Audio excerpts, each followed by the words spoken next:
જૂના રાજકોટની જૂની ગુજરી બજારમાં આ કિશોરભાઈ છેલ્લા 80 વર્ષ થયા આ બધા વાસણોને પાલિશ કરીને એકદમ નવા જેવા કરી દે છે. તો કિશોરભાઈ, તમે કયા પ્રકારના વાસણોને ઘસીને એકદમ નવા કરી દો છો? એલ્યુમિનિયમ, પિત્તળ, જર્મન, કાસુ, તાંબુ, ચાંદી દરેક વસ્તુ પાલિશ થઈ શકે અને દરેક વસ્તુ નવી થઈ શકે. અને એક વાસણ જૂનામાંથી નવા કરતા કેટલો સમયગાળો લાગે? અલગ અલગ હોય. દરેક વસ્તુની ટાઈમિંગ માં અડધી કલાક, દોઢ કલાકની આસપાસમાં થઈ જાય. દરેક વસ્તુ નવી થઈ શકે. અને આની પ્રક્રિયા કઈ રીતની હોય આ વાસણને પાલિશ કરવા માટેની? અલગ એનું મશીન જ આવે ને મશીનમાં લસ્ટર આવે, એ કેમિકલ આવે, એ પાલિશ કરીએ એટલે નવું થઈ જાય. નહીં, ઓટોમેટિકમાં શું છે કે આપણે હાથે ગાબો મારીએ અને આ મશીન થી ગાબો જ લાગે. એકચ્યુઅલી કોટન નું ચક્કર આવે અને એના ઉપર લસ્ટર આવે. લસ્ટર આવે એ અને મેટલમાં ક્ષાર હોય કાઢી નાખે અને ચમકતો કરી દઈએ. ઓકે, એટલે બધા અલગ અલગ વાસણો માટે, જેમ કે ચાંદીનું હોય તો બધા માટે એક જ વપરાય કે? એક જ, અમારે ક્વોલિટી એક જ આવે છે. લસ્ટરની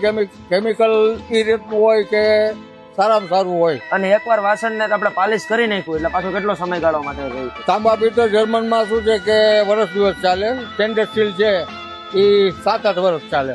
આ ધંધાની શરૂઆત કોણે કરેલી? મારા પિતાશ્રીએ. અને ત્યારબાદ તમે એમની પાસેથી શીખી લીધું. અત્યારે આપણા ટાઈમિંગ શું છે? અત્યારે સવારે 10 થી 1:30 અને 3:30 થી 8:30 સુધીમાં.